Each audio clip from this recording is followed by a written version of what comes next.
Oh, yes. Oh, it's you. Cheeky sod. What else is it going to be? I have my admirers. In your dreams you do.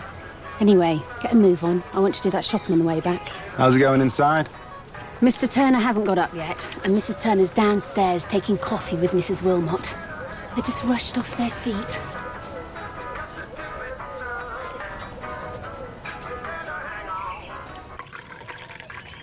Hasn't he discussed it with Jack, do you know?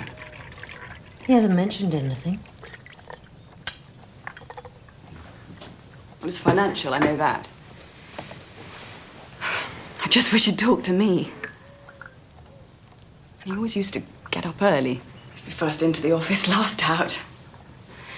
He had enthusiasm.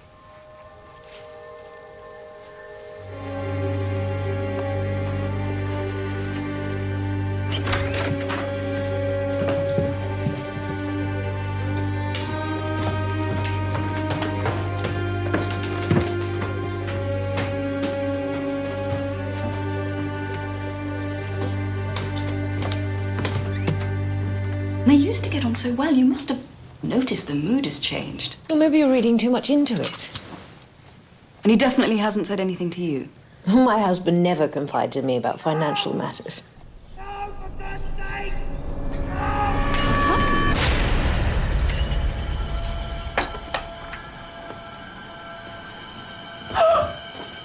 Oh, don't! No!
Sorry about this, Joyce.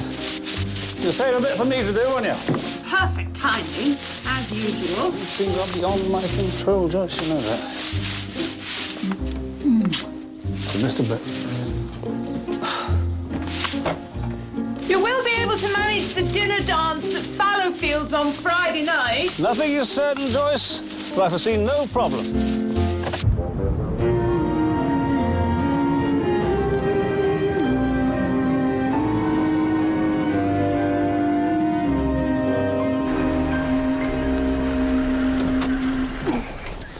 What have we got? Good question, sir. Victim's name's Nicholas Turner. He's a local solicitor. Took a stroll off his roof. The gardener, Steve Hope, thinks he heard someone calling out for help just before it happened. He says he thinks it sounded like the victim. Look, that's him there.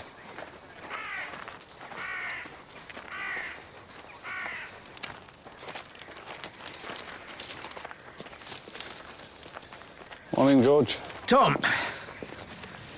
Bit of a bad landing, this one. Initial impression as to cause of death, catastrophic head and spinal injuries.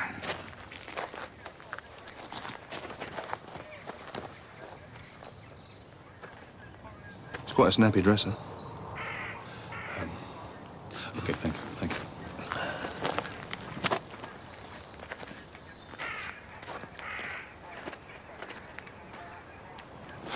That's the downstairs neighbour. She actually saw the body hit the deck through the window. She was having coffee with a wife at the time. Wife's name's Felicity Turner. Where's she? Where's the wife? She's upstairs. Cleaning lady's looking after her. This is Steve Hope. Steve, this is Detective Chief Inspector Barnaby. Steve. You OK? I understand you heard some shouts just before it happened, is that right? I was working on the side of the house, weatherproofing a bench. Couldn't see anything, but yeah. Upstairs, sir. Tell me exactly what did you hear? Someone shouting. I'm pretty sure it was Nick, something like, "No, for God's sake," something like that. And then there was this yell. I ran round to this side of the house and saw Felicity with Nick's body. Called the police. Tried to comfort her. Who else was here at the time? Antonia.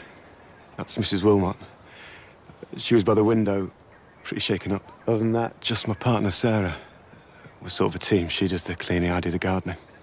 And there was no one else here? No callers?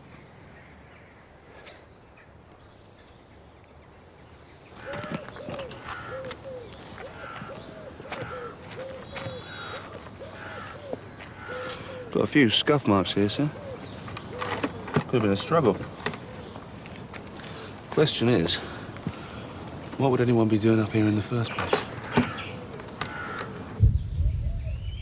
Is there someone you can stay with, Mrs. Turner?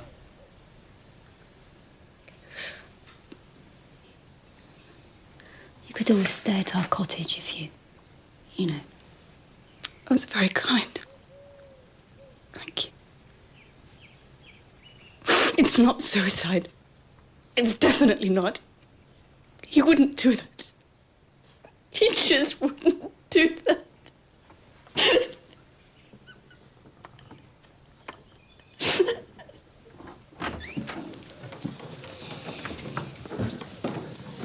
I've been trying to get her to change out of that dress, but she's just in her daze, poor thing. And you are the cleaner for... I do the Wilmots downstairs, the 2 floors, and the Turners up here. And when did you last see Mr. Turner alive? It was just before it happened. Just minutes, literally. I was down there dusting. I saw him come out of the apartment and go up the stairs. Did it strike you as curious that he was on his way toward the roof? Well, he's been behaving a bit odd lately. Depressed. Not getting up till late. And I have seen him on the roof once or twice staring off into the distance, so it wasn't that odd. Did he seem stressed the last time you saw him? Not really. Okay. Well, thank you. Thank you very much. Get back to Mrs. Turner. Thank you. Why did you ask if he was stressed, sir? If Mr. Turner wanted to make it not appear like a suicide, he may deliberately have tried to appear upbeat in his general demeanour and dress. Anyway, we need to check his life cover and get his bank details. The Shire's Bank, Corston branch. I saw the checkbook in the apartment, sir.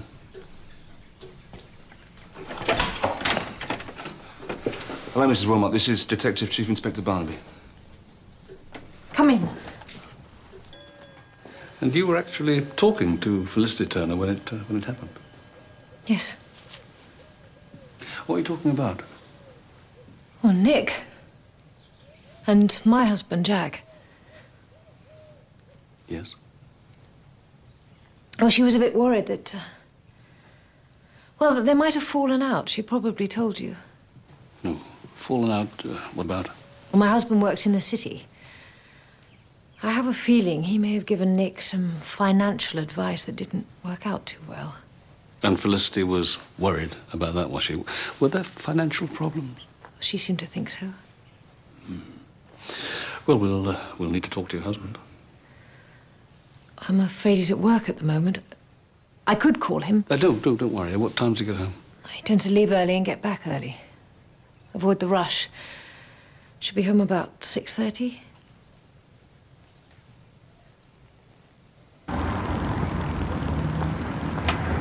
Please, come in. Come in. Thank you. I'm afraid I have to tell you, Mr. Perkins, that one of your customers died today in suspicious circumstances. Name of Nicholas Turner, local solicitor. Dear, oh dear. Dear, oh dear. I actually knew him quite well. He's the occasional member of a pub quiz team I sometimes play for. Can I ask what the circumstances were of the... Death? Yes, you can. It was a fatal fall. And when you say you're treating it as suspicious, does that mean there's no question of it being self-inflicted? You mean suicide? We're keeping an open mind on that at this stage. We need to ask what his financial situation was. In many ways, he was an exemplary customer. In many ways. But this is in confidence. Of course. He had the misfortune of having parents-in-law who suffered greatly with their health towards the end of their lives. Well, it was unfortunate for them, of course, as well, but Nicholas insisted on giving them the best health care available, and you know how expensive that can be. Very generous man, no expense spared. They lingered. Mr. Turner was in debt? House mortgage to the limit, I'm afraid. Overdraft, not a huge one, but big enough. Oh, dear. Was he left anything? Sadly, no. It turned out the only remaining asset the parents had was their house in Causton, but I'm afraid that too had been remortgaged. Had he any enemies? Do you know Otto Benham, the local historian, expert on Roman Britain? Yes, I do. He's a solicitor too, isn't he? That's him. I had heard Otto had been casting a few aspersions on Nicholas's professionalism. Nicholas had taken a few clients off Otto. One or two highly valued clients. So...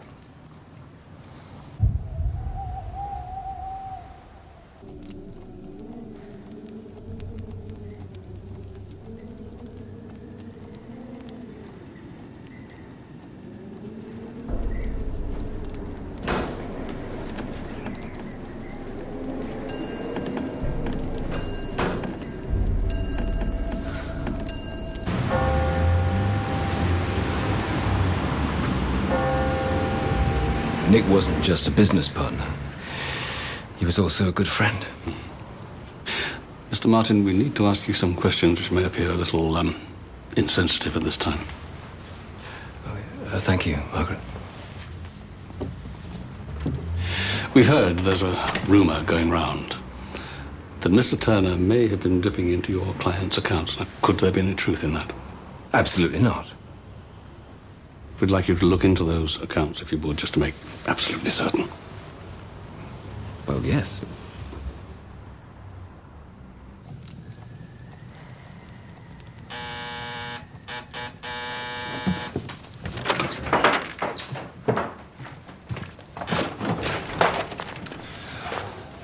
You all right? I'm sorry, yes. Come in.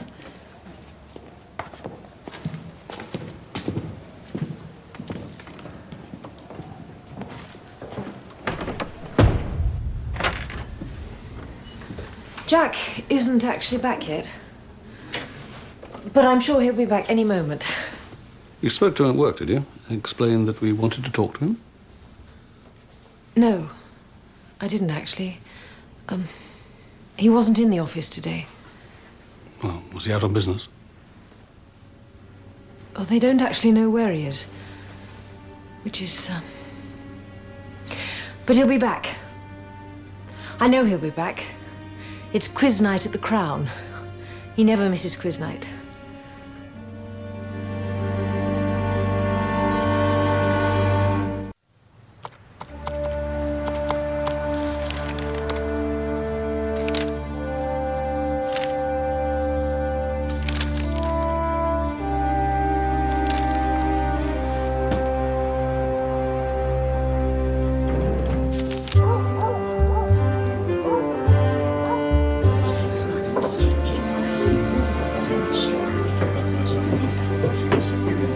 The next question's the last in this round, and we'll have a short intermission for those who want to recharge their glasses. Question 10. What is the longest river in India? Indus.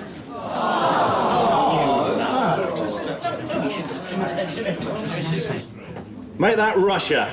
Thank you. Oh, blame him. We'll recommence in 10 minutes. Hello, Tom. Viv. Want to keep your friend under control. He's liable to get himself lynched in here. It would be justifiable homicide, that, wouldn't it?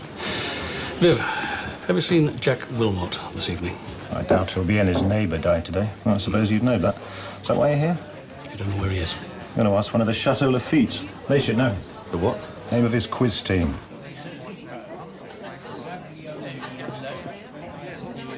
I think I know that one. Yeah, you do. You know the face, you know the glasses. Local celebrity and former TV quiz show host, Micah Spicer. Bloody hell, he was awful. The fellow with him, that's Otto Benham. What, the one who was peddling the rumours about Nick Turner? Yeah.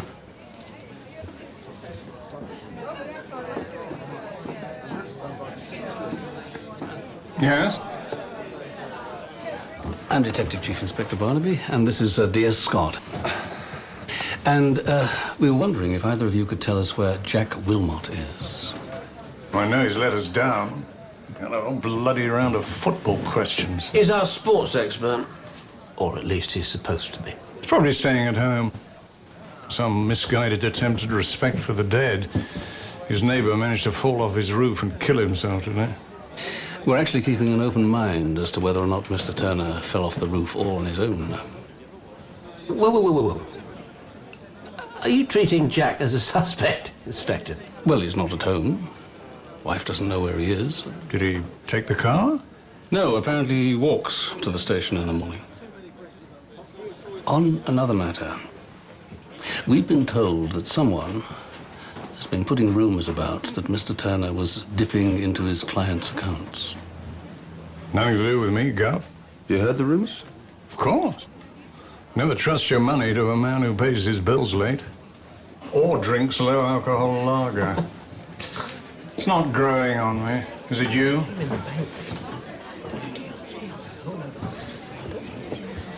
Thank you for your time, gentlemen.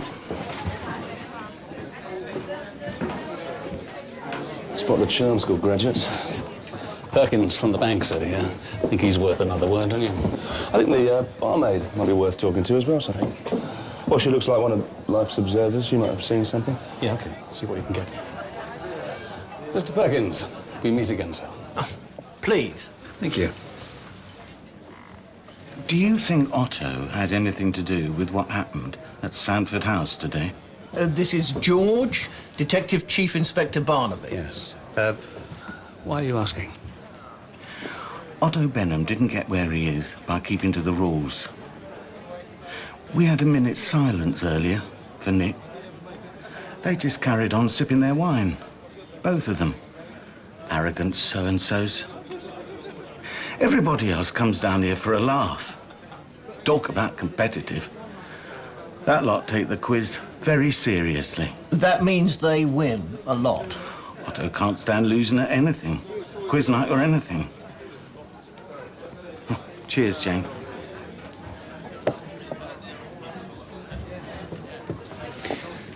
Your teammate seems a bit under the weather. Jane knew Nick Turner quite well. She used to work for him. How well did she know him? Quite well. Thank you. Detective Chief Inspector Barnaby, Jane Hampton. How'd you do? I understand you knew Nick Turner quite well. Yes, I did. We'll be starting the next round in a couple of minutes, so if you haven't got your drinks in yet, you better do it now. I'd like to have a chat with you, if that's all right. A bit later on, get a bit of background on Nick. Where can we reach you? I live at the lodge at the entrance to Sandford House. Okay, we'll be in touch. Thank you. Excuse. It's not a good time to talk to Zara, sir. I'll have to pick my moment. Zara? What?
Jack's just not the sort of person who goes off. I mean, all I'm saying is it's weird.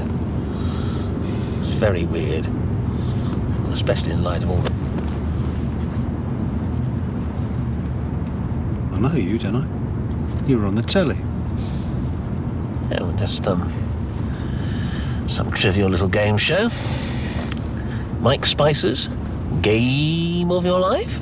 Oh, that was awful. Oh, just through the gates there. You can pull out by the chariot.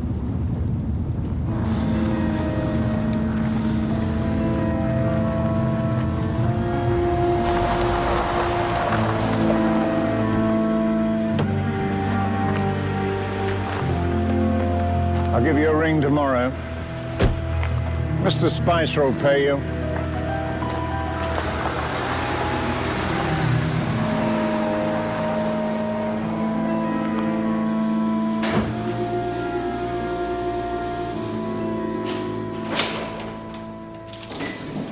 Any news? Otto?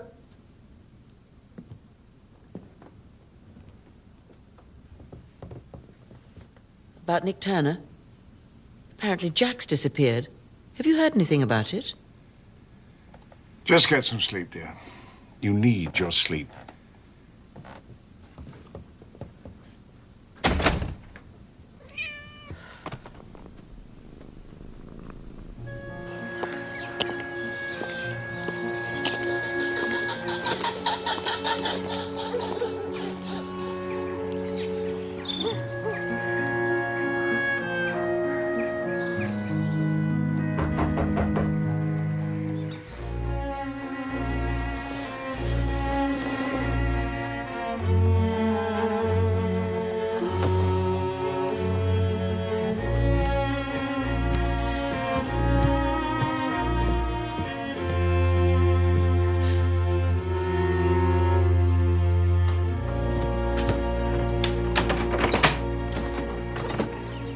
Antonia, what is it? Is something wrong? I baked you a loaf. It's a bit early, isn't it? What time is it? Is Jack not back? No. No. Oh, there were some letters for Felicity in the box. I wondered if you wouldn't mind... Well, she's staying at the Hope, so... It's a bit awkward for me going up there. Of course. Come in. Come in, I'll put the kettle on. There's no word from Wilmot's wife, sir. No messages. So I think we have to assume Jack Wilmot is still missing, which makes him our chief suspect. Maybe Felicity Turner had a boyfriend, and it's the old two birds with one stone job, you know. Get rid of the husband and land the insurance money. Yes, that's possible. Unless, of course, Jack Wilmot is dead as well.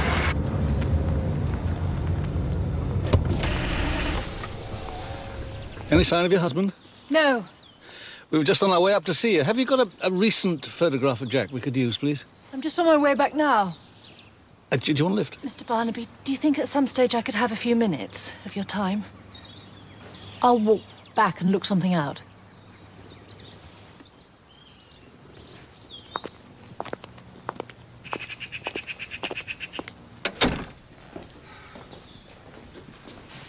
It's just that something happened when I was working for Nick. Something that he asked me not to mention to anyone, but I was wondering if in the circumstances it might be relevant. A man named Peter Blagden contacted him and they had a meeting. That's a familiar name. You may be thinking of Anthony Blagden, his brother. Yes, who used to own Sanford House. He still owns the freehold, though I don't think anyone ever sees him. The agents handle all that. And what was this meeting with Peter Blagden about? I don't know. It was away from the office.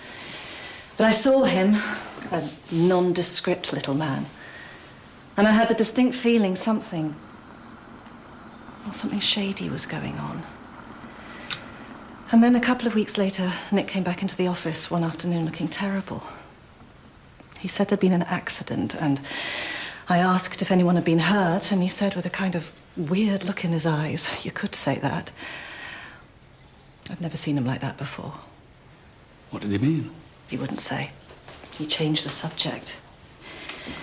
But it was about that time he became depressed and sort of, oh, I don't know, spiky and withdrawn. And your relationship with Mr. Turner, that was purely professional, was it? We were friends. I don't know what you've heard, but there was nothing more than that. What about Felicity, the wife? Did she have anything with anybody? Like who? Like Jack Wilmot, for example. Jack's a flirt with everyone. We've all had to put up with it. Okay, perhaps he was a bit more persistent with Felicity, but that's only because she was too polite to tell him to get lost. What is it they say? Boys and their toys? Apparently they're all very accurate reproductions. Otto has his own private museum. He can spend whole days in there sometimes, which seems to suit us both quite well. Not across the lawn! How many times do I have to tell you? I wouldn't mind if she could pad across on her own 2 feet in flat-soled shoes. But I have to play croquet on this rutted surface. He's all yours.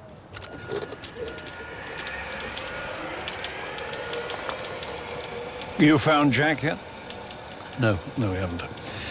But a name has come up, and I know that your knowledge of local families is pretty extensive. Do you know a Peter Blackton? Peter. I know Anthony. Peter's his wayward brother, isn't he? Lives abroad somewhere. But you've never met him? No. I also have to ask you where you were yesterday at midday. Ah. I was at my office. As everyone there can testify, you're welcome to ask them. Does the delicious Jane Hampton have an alibi? You were talking to her last night, I think? Yes, why do you ask?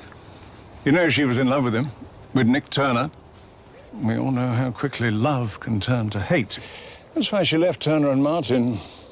Couldn't bear being so close to him, not being able to show her true feelings. Why do you say that? Oh, everyone could see it.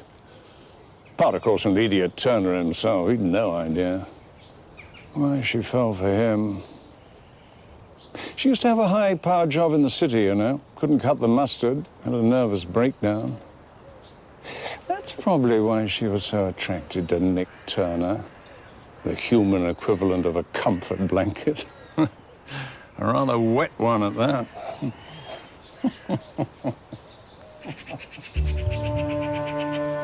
I think you'll find her on the bench at the end there. Thanks, Sarah.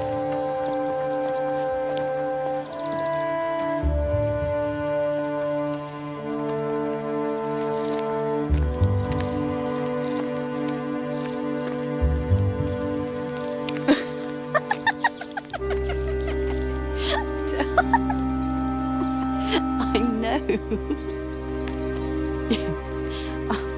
I'll call you. Felicity? Hi. I thought I'd bring up the post for you. Antonia asked me to pass them on. Thank you. Is there any news on Jack? He still hasn't appeared. And are the police treating him as a suspect?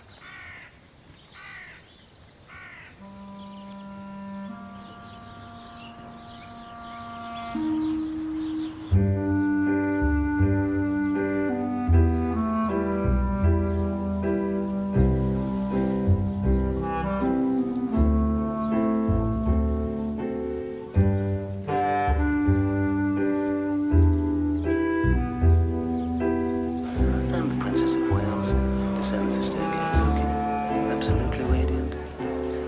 She pauses, speaks to one of the young ladies who work here in the theatre. And she meets Raymond Vosk, the manager there. He introduces her to the assembled celebrities. There, the princess shares a joke with a member of the cast. Mike Spice is there. Popular television entertainer. Shaking hands there with a royal highness. Never in too much of a hurry to share a word of encouragement or advice.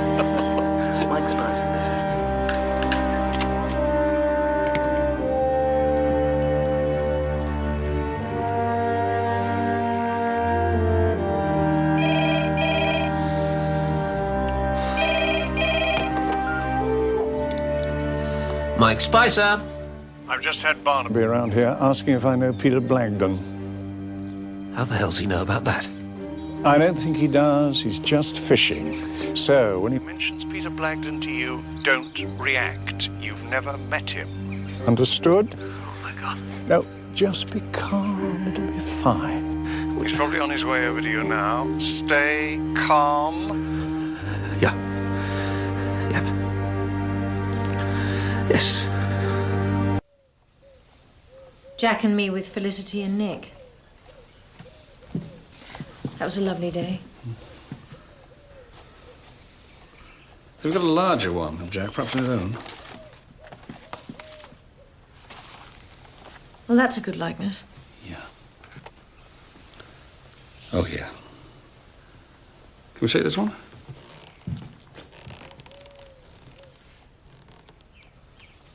Is there something wrong? No, it's nothing.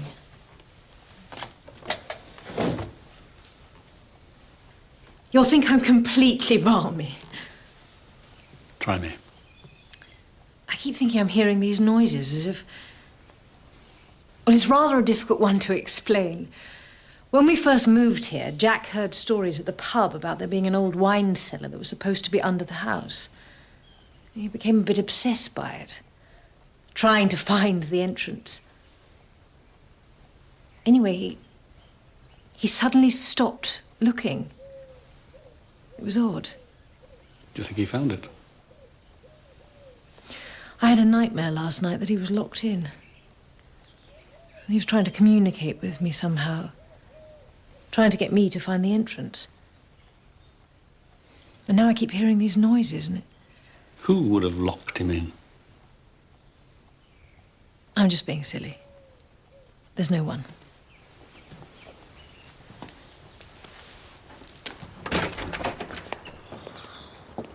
Thank you. Of course, we'll be in touch if we hear anything, and you'll contact us if he calls you, yes? There's just one more thing. Do you know Peter Blagden? Anthony Blagden's brother? Yeah. I've heard of him vaguely, but... You might try the agents. Well, they handle everything for Anthony. Morgan Associates. Okay, thank you.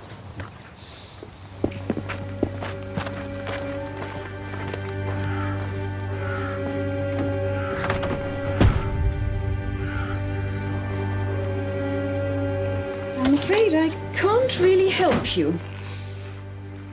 Peter moved abroad shortly after Antony's wedding. There was some sort of scandal in all the tabloids at the time. And I really have no idea whether he's been back since. Could you give me the older brother's contact details, please? Antony won't be able to help. Well, I do need them.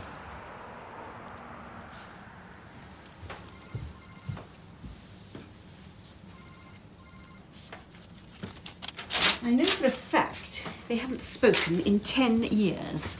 No idea whether he's alive or dead. Cares less. Report is better than expected results, but its outlook is dreary. First half underlying profit fell Please. about 3% to 190 million pounds. I'm afraid I was here alone at the time, so there's no one to corroborate it. So no Mrs. Spicer? Several.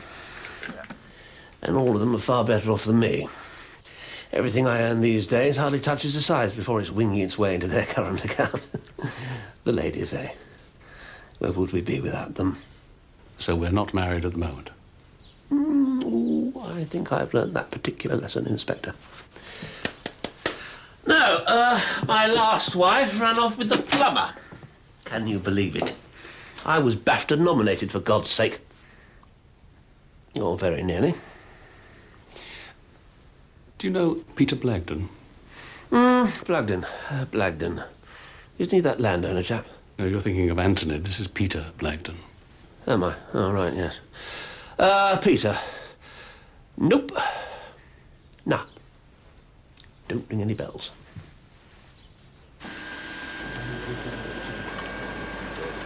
What do you got there? Peter Blagden's proven a bit evasive, sir. He fell out with his brother, Anthony, big time, after he got caught on the job with Anthony's wife at Anthony's wedding reception. So, so no one knows where he is. But I've been onto one of my contacts at the tabloids. He dug around in the archives and came up with this. Now, that's 10 years out of date, but that is Peter Blagden right there. You sure? Yeah? I mean, we've got a few other pictures, but that's the best one. You can see why I'm confused, can't you? You describe the man you saw as being small, nondescript. This is not the Peter Blagden who was with Nick Turner.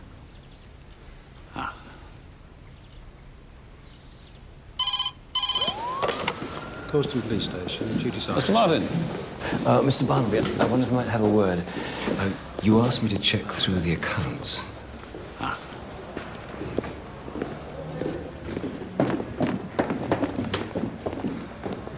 And? There is some money missing from the client's account. How much? 150,000.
Ah, Antonia. Just the person we're looking for. What are you doing here? We're looking for you, my dear. I think I just said that. Where's Jack? I don't know where Jack is. No.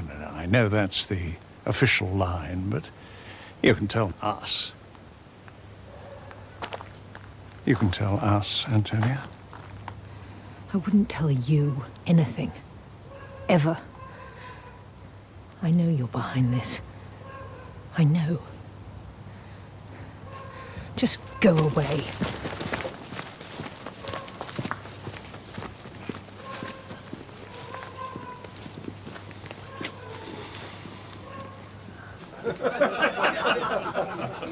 Some say the story's a load of old rubbish, some say it's genuine. What about you? Do you think there's a secret cellar under Sanford House? I'm in the don't know, haven't a clue camp. That's me. I know someone who's been down there. Do you? Charlie Rice. He swore to me it was true. And he never spun a line, did he? Who's Charlie Rice? Dead now. He was an old boy. 80s. Vivid imagination. Don't think there's anyone else who's claimed to have been down there. Okay. Thank you. Scott. Sir? Any luck with Zara? I think she's a bit nervous talking here, sir, so I thought I'd ask around for a Chinese, get the setting right. She's up for it, so we'll go from there. Somebody's nicked the white line machine. Mr. Barnaby? Hello, Steve. I've just come down from the pavilion. Supposed to mark up the football pitch. The white line machine's gone. You do that? It's not as if they couldn't have borrowed it if they'd asked. Well, you must report it, Steve. Yeah, well, maybe it'll turn up. Hey, Steve, we've just been talking about that, the rumour of a secret cellar underneath Sanford House. Do you think there's any truth in that at all? It's not impossible. It's not likely. Just think I could have a word? Yeah? It's just... You know I told you where I was working on the bench? Now I didn't have a view of the roof when it happened, like... I don't know if it means anything. But it was Felicity. Mrs. Turner who asked me to work there on the bench at that time. Are you trying to tell us something here? No, it's just... Well, I normally decide for myself when I'm going to work. No one tells me normally.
want? Honey?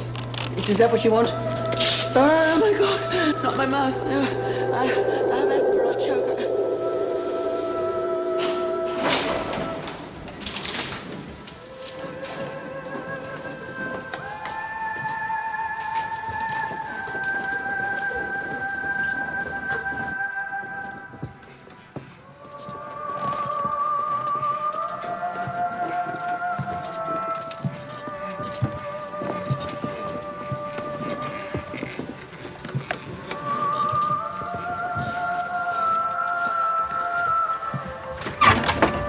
Oh, no, please.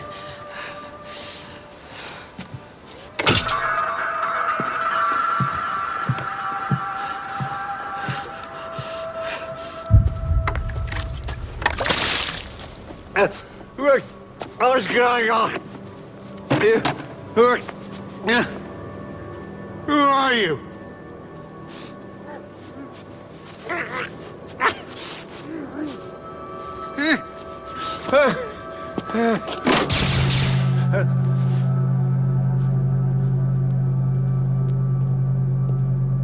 Is this some kind of joke?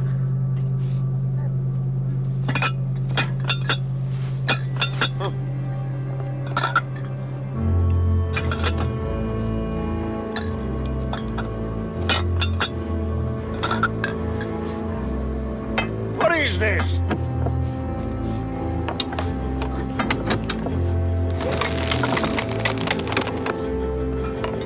What are you doing?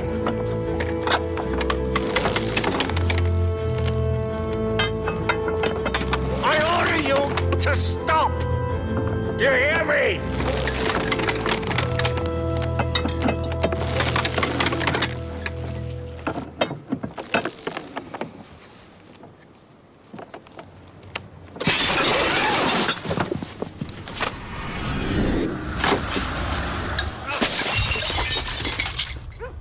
Right! That is it! My God! It's the 78 Marco! You bloody maniac! Bernie! Is that you? What are you doing? For God's sake, call the police! Bernie! You're in a bit of a pickle, aren't you? Oh, you stupid woman! Do something! Call the police! Do you hear me? Can I suggest about 5 degrees to the left?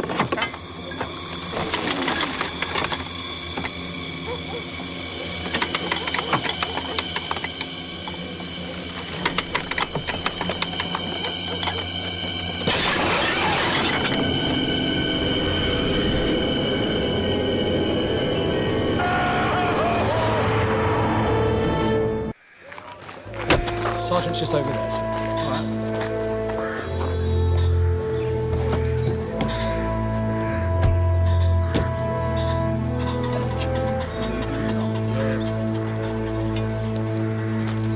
The postman had found the body, removed some of the glass. Looking for vital signs, there were none. Think someone's making a point? Several.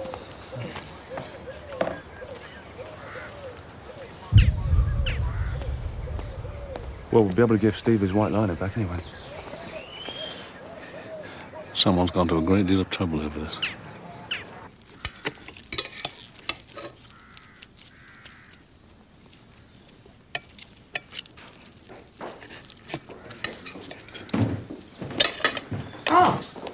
Mr. Barnaby, come in. A cup of coffee? No, thank you. This is D.S. Scott. May we express our sincere condolences for your loss. Thank you very much. Brown sauce. Haven't been allowed brown sauce for 30 years. We understand that you were positioned at an upstairs window when the postman found you. Yes, that's right. I saw it all. It's absolutely ghastly. Terrible.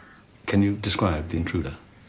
Well, he was wearing black balaclava. Quite tall, I suppose.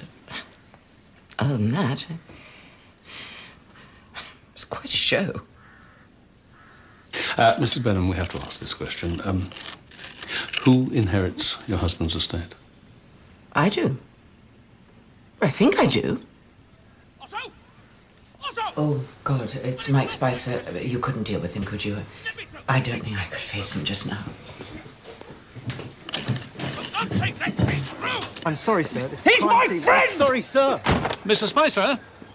Thank you, Paul. Sir. Mr. Spicer. Mocking him in death. This is a revenge killing. Indeed. We are wondering what it's in revenge for. Well, how the hell should I know? What are you suggesting? Can you tell us where you were last night, round about 12 o'clock? At home in bed. Why? Where the hell do you think I was?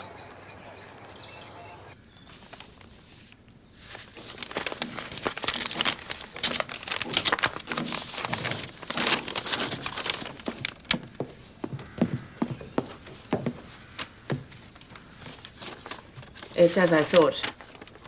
I knew my husband wouldn't want his wife to be seen to go without... Did you get rid of him? Yes, we'll talk to Mr. Spicer later. That's the stuff from the safe. Mm-hmm.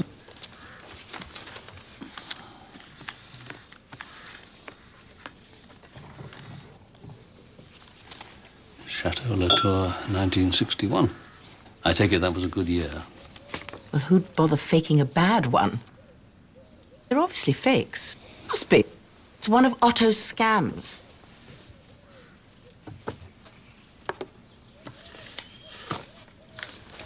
Sir? Got some more wine labels as well. Latour, 59. Petrus, 61. And Margot, something called a Haute Brian. I don't know much about wine. I think it's quite expensive. What sort of scam? Oh, it's no use asking me. I kept well out of his doings. But something's iffy. You can count on that. Mrs. Benham, do you think there was any significance in them putting you by the window like that so you could witness what was happening? Yes, I think there probably was. I've always been aware of what a shyster Otto was. But I decided early on to turn a blind eye. I've always been very keen on comfort, status. Couldn't really live a life without it. I imagine whoever it was thought that witnessing my husband's death would be a form of punishment. But you see, I'd had my punishment already. No, I don't mean the riding accident. I mean living with the man, sharing his appalling life. Quite punishment enough. I suppose I did feel a twinge of pity in his last shuddering squirts of agony, but not a great deal.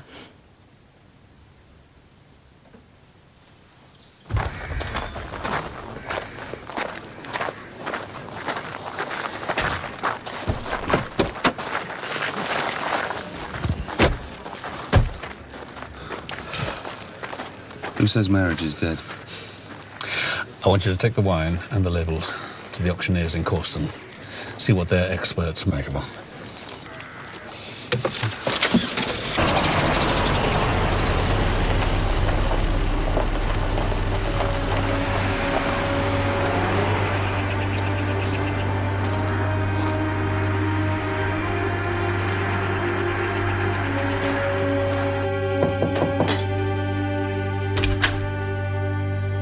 Antonia.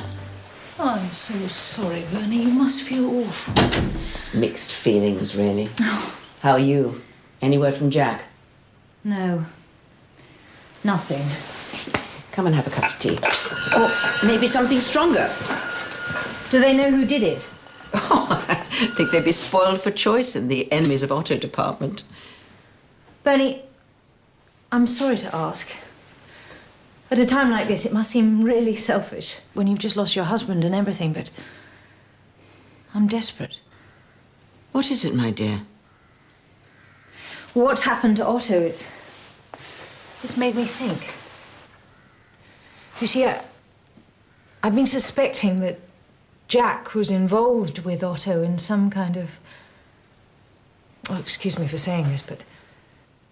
some kind of dodgy deal. Oh, please. If it involved Otto, it almost invariably was.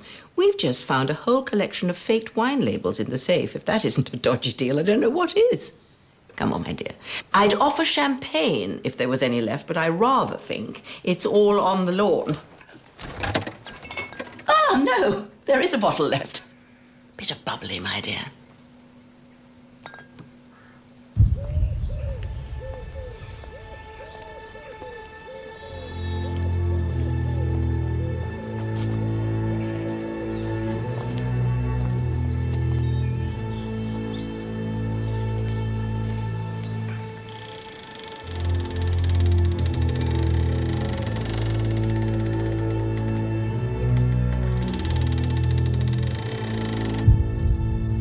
Otto Benham? When did it happen? Around about midnight last night. I have to ask you this. Were you both here last night? Yes. Yes. Mrs. Turner, did your husband ever mention an old wine cellar under Sandford House?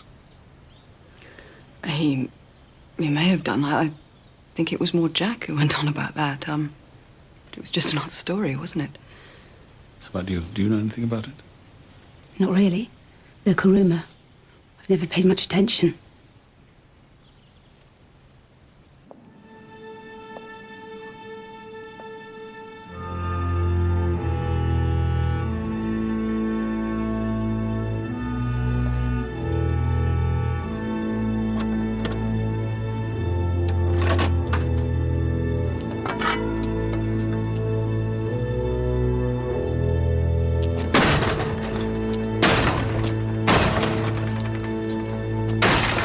Now, a case of the Petrus 61 went for $90,000, apparently. Yeah. 6 bottles of the Mouton Rothschild fetched $70,000, but they both had a very good provenance. I think that's like a pedigree set. Still, the auctioneer reckons that a full bottle of clear, good quality wine like this one, even without the provenance, would cost at least $1,000 a bottle. So we're talking very big money if all of these were genuine. But this is where it gets interesting. The auctioneer reckons that these aren't even very good fakes. Any expert worth his salt could spot them. And the really interesting thing is that this bottle, the genuine Latour 61, was brought in for valuation a month ago. That actual bottle? Yeah. The auctioneer says he recognised the stain on the label. So, it was brought in by 2 gentlemen who both wanted to know the value of it and were very impressed when they found out. One of them, he recalls, had a rather flamboyant handkerchief in his breast pocket. They also brought in a list of other vintage wines they wanted prices for. Exactly the same wines as these fake wine labels. He offered to get back to them with some more information, but they seemed strangely reluctant to give their contact details. Yes, it would be. Yeah. Descriptions? They're both 6 foot, both 30-ish. Nick Turner and Jack Wilmot was my thinking, sir. DCI Barnaby. Dear Scott. Oh, slow down a minute. Start again, please. Did she say what it was about? All right. Calm down. Yeah, we'll be right over. There. You first. Jane Hampton, sir. She's in reception. Wants to talk to us? I will see her on the way. That was Antonia. She reckons she's found the entrance to the cellar. Hello there. I'm afraid we're just on our way out. I'm sorry, it won't take a moment. I don't know if I should be saying this. It feels a bit awkward, but... I went round to see Felicity at Sarah and Steve's to give her some post, and... well, she was in the garden and didn't know I was there, and... I heard her laughing and happy on her mobile to someone. And then when she'd finished her call and saw me, she was suddenly the sad, grieving widow again, and it just seemed... well, that's what it was. It was probably nothing, but I just thought I'd better... No, you were right to tell us. It's down there. The door on the right. I don't remember a padlock being on there before.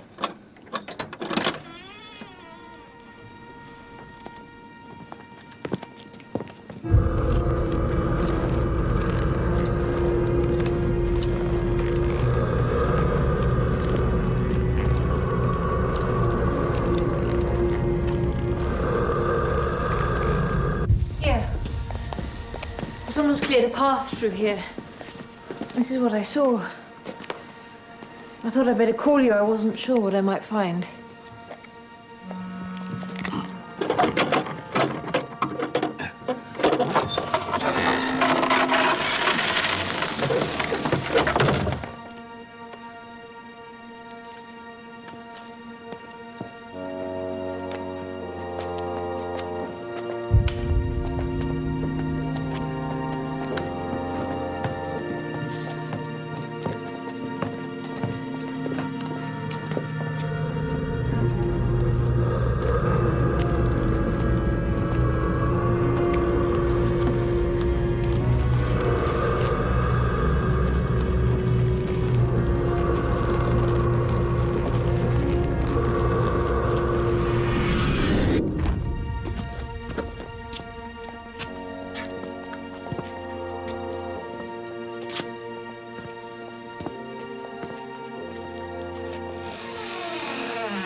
Quite a lot of footprints. They look recent. Here. What about this? Wine cases. They've been standing there for several years, or alternatively, it's been made to look that way.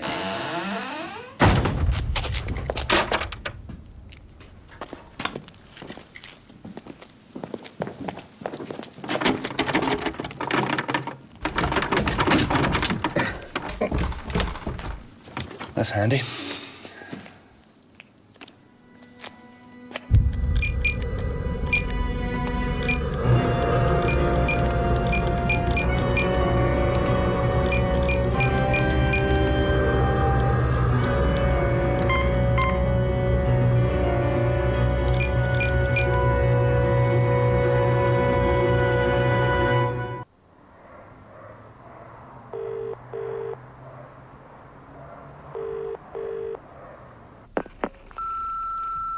This is DCI Barnaby. Please leave a message after the tone. It's me. I know you haven't forgotten the Fallowfields due tonight. Cab's picking us up at 7:30. Just to remind you. See you soon.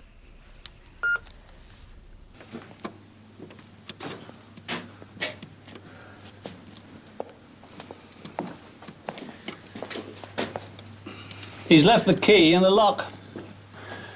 You got a signal? No. There's not enough gap underneath the door to get at it, even if you manage to push it through. Our only chance, Scott, is digging through the door frame. Here, look. Right. Jack's dead. Sorry? If he's not down here, he's dead. I know it, I just know it. Why do you say that? He didn't kill Nick. He wouldn't kill anyone, and he wouldn't just disappear. Well, someone killed Nick and Otto. And they've killed Jack as well. Who? Who'd kill your husband? I don't know, I'm just saying. You thought that the cellar was under the house, didn't you, before? What made you all of a sudden look for the entrance in the outbuildings?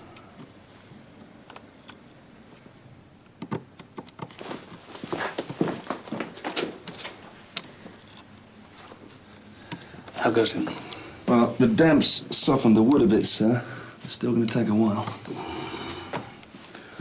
You're supposed to be somewhere, sir? Yes.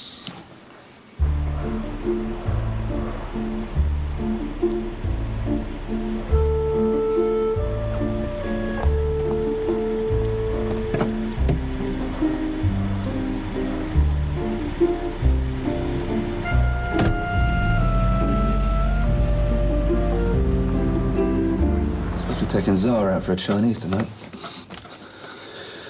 Could have picked a better time to be locked in a secret underground cellar, sir. We're going to get out of here.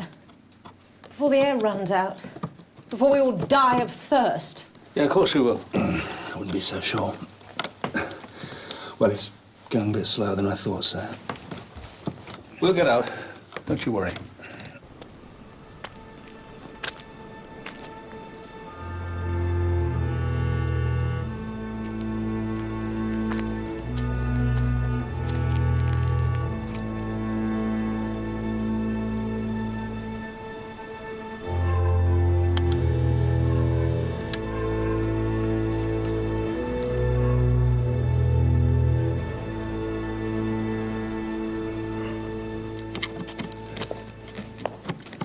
You asked me why I decided to look in the outbuildings for the cellar. It was because I found Otto and Mike Spicer coming out of them. When was this? Yesterday evening. I'd been shopping and I just parked the car. And you thought, what, they'd been down here in the cellar? Well, not immediately. When Bernie told me about the fake wine labels you'd found, I thought there might be a connection. There was some kind of con going on, wasn't there? Looks likely. Was your husband involved in that?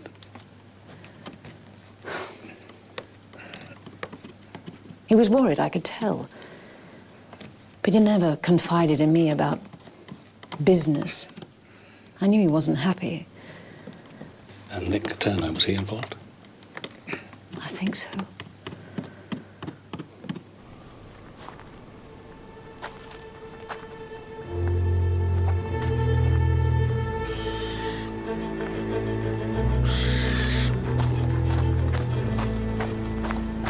So, how can I go? And this horse got off the fence. It jumped the fence on its own. And it took two guys one side, horse the other. Oh, thank you. Lovely. Feel bad about Zara, sir. Standing her up like that, poor thing. She'll be gutted. Yeah, I can imagine. Well, shy girl like that, low self-esteem. Must have made her day being asked that by you. Like you know, sir. Spread it around a bit. No, but seriously, Mrs. Barnaby, she'll be getting anxious by now, sir. Thank you.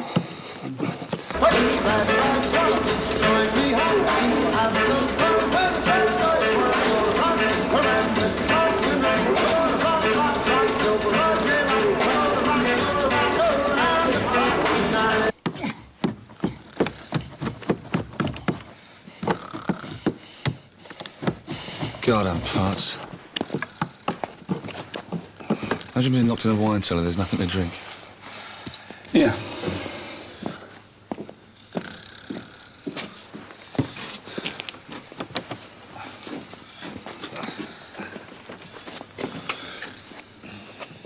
You got any idea what the con was, sir?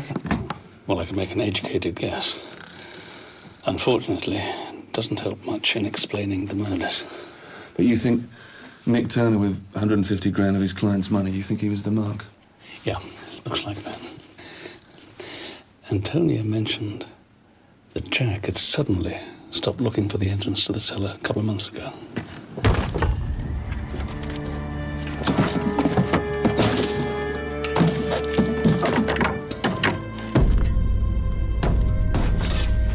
I think he found it.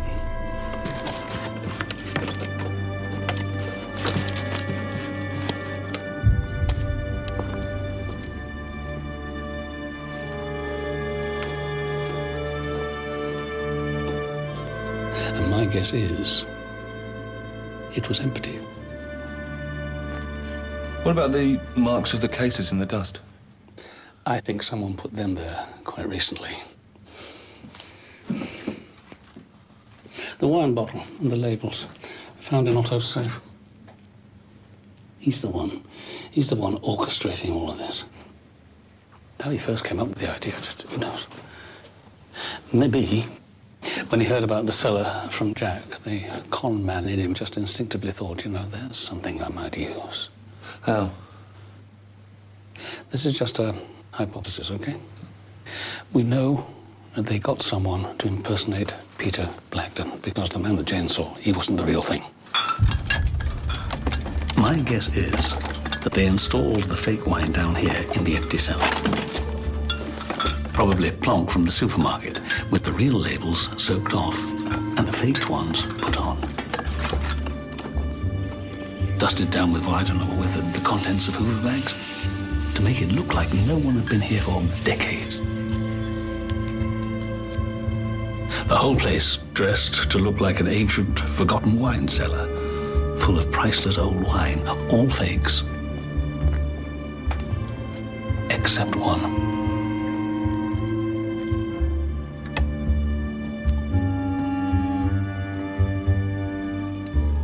One, 2, 3, 4. 1, 2, 3, 4. As a matter of fact, this really is a genuine, old, forgotten wine cellar. And there's nothing like a little bit of truth to sell the biggest lies, is there? So then they just had to prepare their story, brief the man who was going to play Peter Blagden, and then sell the con to Nick. I'm there in the middle of a London drinks party, and suddenly I'm talking to Peter Blagden, brother of Anthony. Now, he's back from Martinique or something for a funeral. So I ask him, does he know anything about the cellar that's supposed to be here? The one I've been looking for.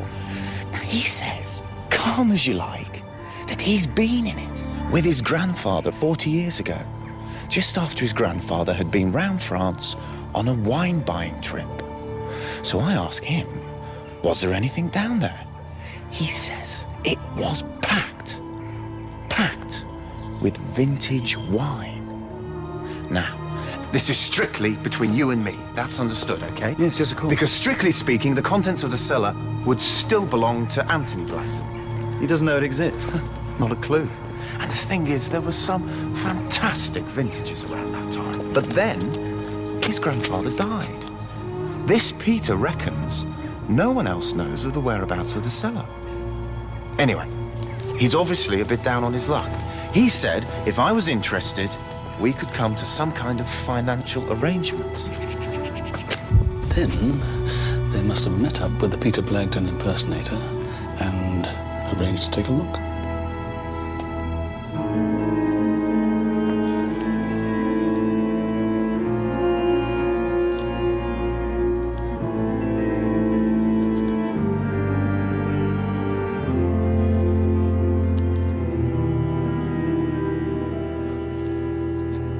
I need to take one of these to get some idea of value.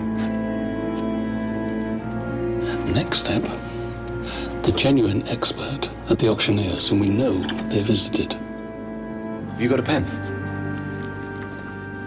Now we need to take down the names. Little calculation, and it looks like the collection's worth hundreds of thousands of pounds. Very nice. So then they move on to the next phase. Good. I've just been speaking to Mike Spicer. Now, he's got a dealer contact that can take the whole lot, no questions asked. We're talking $1 million plus. Now, Mike Spicer wants in, of course. He says he can raise 50K, no problem. Well, I can manage a 50 as well, just. I mean, Peter Blagden's no fool. He's not going to ask for peanuts. If you don't want to get involved, I'll understand. I don't really know what I'm doing. It's not my normal thing. It's just, you know, it feels like a once-in-a-lifetime opportunity. I'm in. 50K. Then the Peter Blagden stand-in would name his price. It almost inevitably ups the ante. Standard com procedure. $250,000? Cheap at the price. You know what it's worth. No negotiation. By this time, Nick's been hooked. He's probably checked up on what the wine is worth, and it all adds up to a can't-lose proposition, or so he thinks. There's no way I can raise another 100K. I'll have to speak to Mike. I can do it. 150 grand? No problem. I imagine they just reeled him in. So they've got the 150 grand, but what about the wine? I mean, we know the wine experts wouldn't have been fooled by those labels. You didn't have to fool the wine experts, Scott. Just Nick. and then destroy the wine. Destroy it? The accident that Nick mentioned to Jane in the office. See, the wine was fake. So once they'd taken the money off Nick, they had to convince Nick that the wine was gone. They couldn't just say it was stolen. No, much simpler to arrange a little accident in which all the wine is destroyed.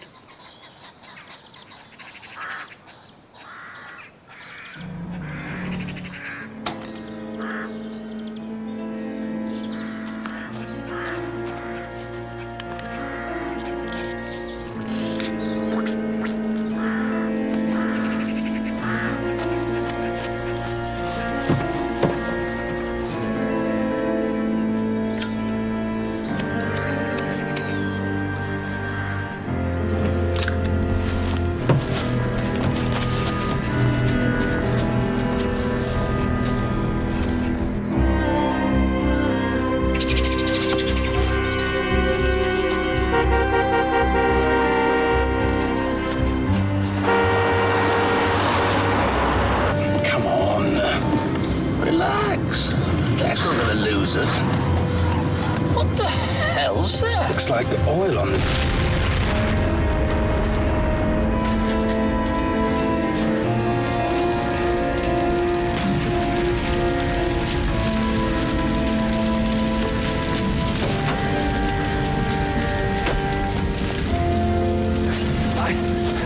I don't know what happened. I just lost control. That's bloody 50 grand. What do you mean 50 grand? I put in 150.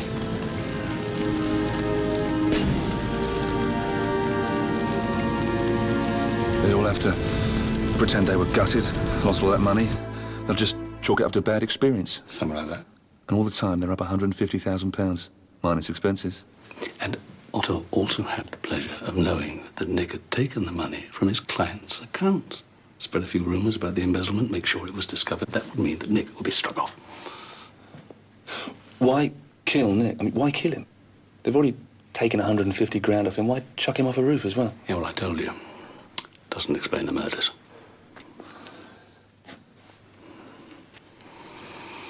Gee, it's 2:30. Joyce will be having kittens.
You can see how someone desperate like Nick Turner could fall for it, though, sir.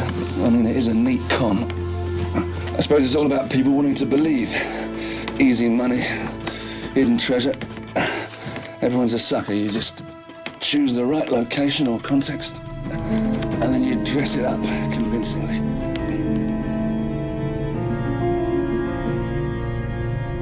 Well, she was in the garden and didn't know I was there, and I heard her laughing and happy on her mobile to someone, and...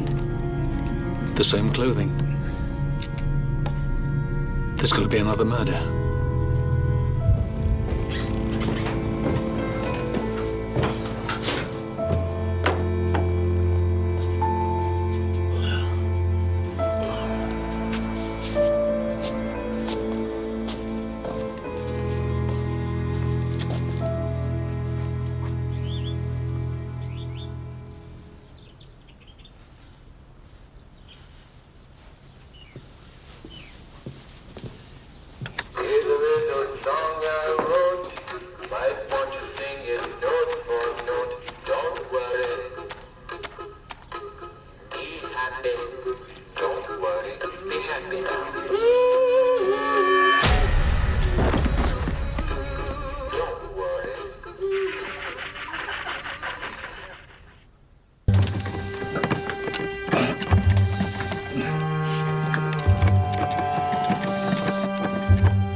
Come on, more there. That's it, come on.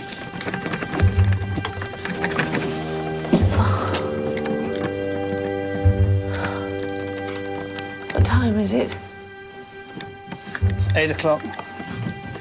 In the morning? In the morning.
It's going to take forever.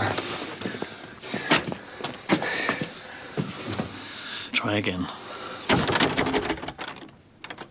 Hello? Is there somebody there?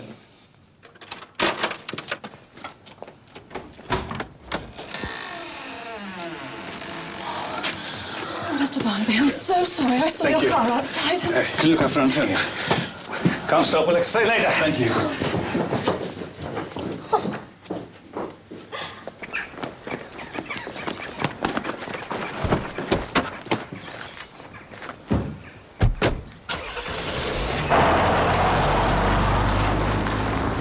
Can you give Joyce a ring, please, Scott? Just wanted to know that everything's all right. Hello, Mrs. Barnaby. This is Dan Scott. Oh, Daniel. How lovely to hear from you. Yeah, Mr. Barnaby asked me to call you to let you know everything was all right. We were unavoidably detained last night, but now we're... Yeah? Yeah. Well, I'll tell him. What is it? Mrs. Barnaby asked if you could pick up a carton of plain yoghurt on your way home this evening, sir. You're having curry tonight. Yes, thank you. Thank you, Scott.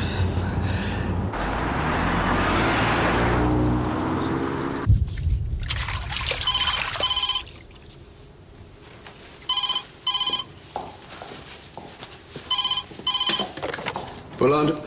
Hello, Mr. Bullard. This is Dan Scott. Mr. Barnaby's asked me to ask if you could find out what make of suit Nick Turner was wearing when he died. What make of suit? Yeah, shoes as well, please. We're trying to establish where he might have bought them. No problem. I'll call you. Thank you. He's on the case, sir.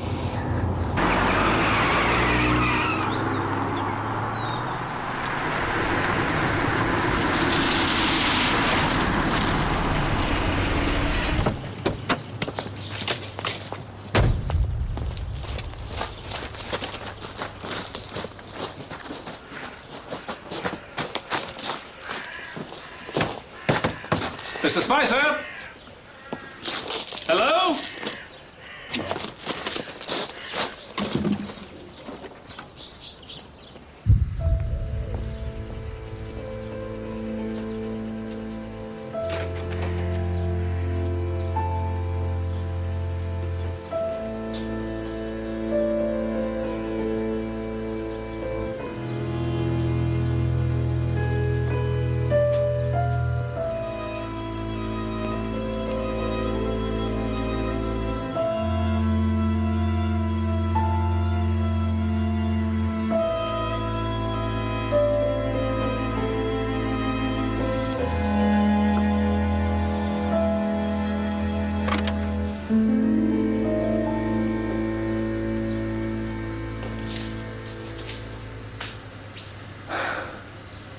Not what you'd call a spur of the moment thing, is it, sir?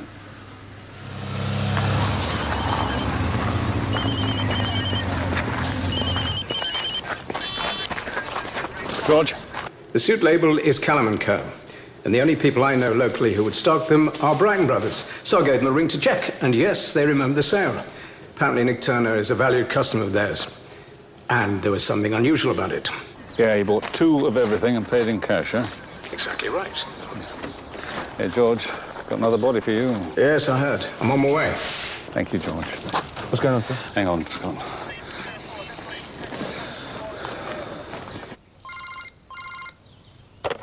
Hello? Sarah, this is DCI Barnaby. Is Felicity with you? You just missed her. Did she say where she was going? No, she didn't. But she's not going up to Sanford House. I offered her a lift. But she was with you before she left?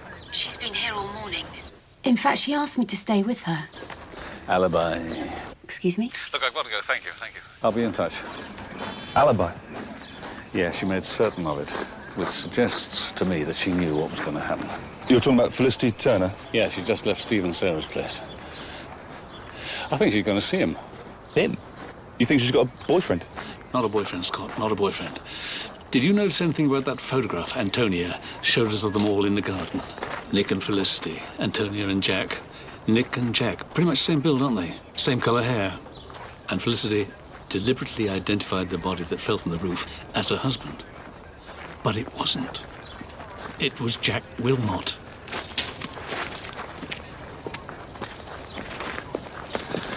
Nick Turner is still very much alive, Scott. And he's our killer.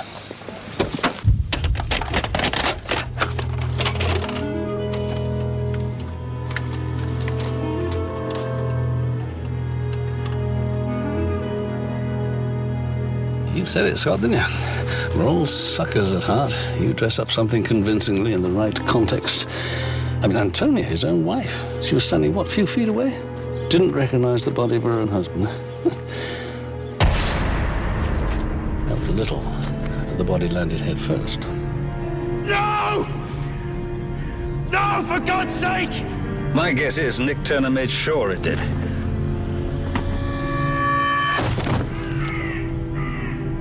So he discovered he'd been conned, and it was all payback? Nick and Felicity together.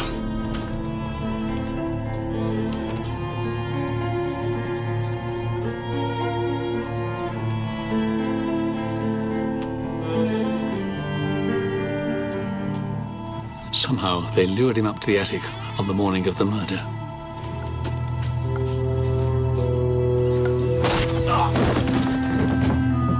I'm going to enjoy this. Bastard.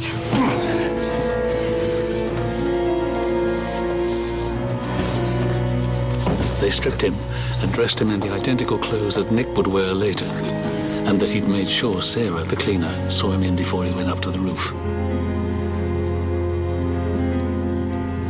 Then they tied him up, restraining him, gagging him in some way that wouldn't leave any marks. Later, he must have knocked out Jack again. I mean, it wouldn't be easy for us to notice the smaller injuries under the massive ones from the fall, would it? Took off the gag, manhandled him over the edge, and then let him drop. Felicity made sure she got to the body first, so she could cradle the head in a way that meant no one else could see it properly. Just in case. Simple but effective. You can't be charged with murder if you're already dead, can you? And you think she's going to meet him? Yeah. The question is, where? It turned out the only remaining asset the parents had was their house in Corston.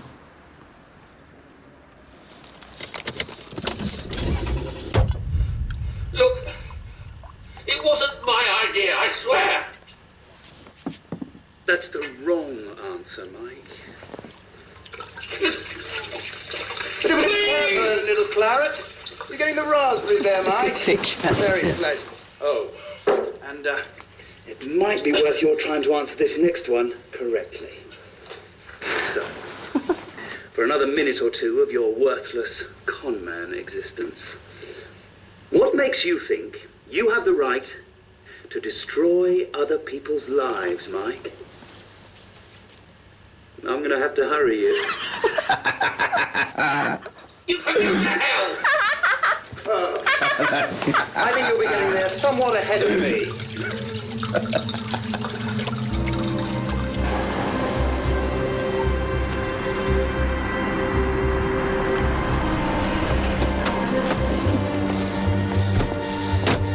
You could get a couple of men round the back quietly, keep the rest out front, OK?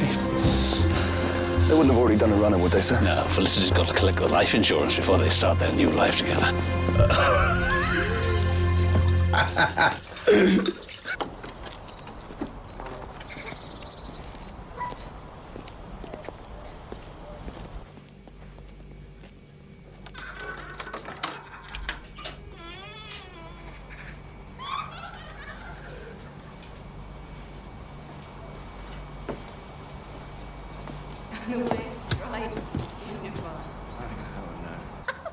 Till the gurgling.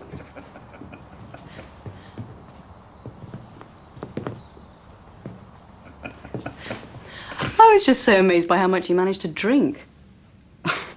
Must have been a bottle and a half. I just wish we'd videoed Otto. I'd really like to see that one again. You know we're not going to be able to risk seeing each other until the money comes through. It could be months. Excuse me. You won't be seeing each other for considerably longer than that. We've got officers front and back, in case you're thinking of doing a runner. Wrists out together, please.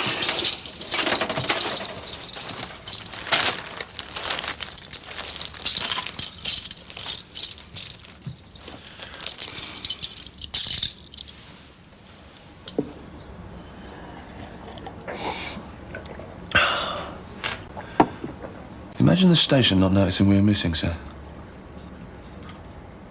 Still, it's one thing for your colleagues not to realise you're not there, but for your own wife not to realise you hadn't spent the night with her, sir. That must hurt a bit. Well, you might be hurting a little bit too, Scott, once Zara has finished with you. I don't think that girl is as meek as you think she is. Oh, no, she's a shy one, sir. That you can tell. Anyway, I think being locked in the cellar all night by a triple murderer is a better excuse than saying the car broke down, there was no signal on the mobile. Oh, Zara. Before you say anything, I'm really sorry about last night, but the car broke down. I was there for hours. What? I did try my mobile, but I couldn't get a signal. It's just... That's okay. Don't worry. It's fine. I've got a friend that might like to go out with you. Really? Thanks, anyway.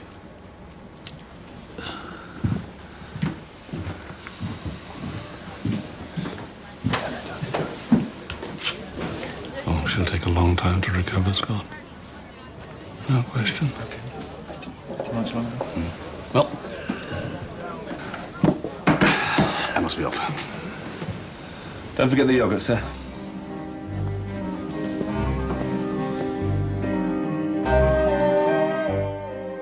Tomorrow night at 9 on ITV1. He shot her and spared her boss. He shot him and left a woman with the kid. He's making choices. Robson Green in the last in the series of Wire in the Blood. Next tonight, it's the ITV Weekend News, followed by the South Bank Show at 11:05.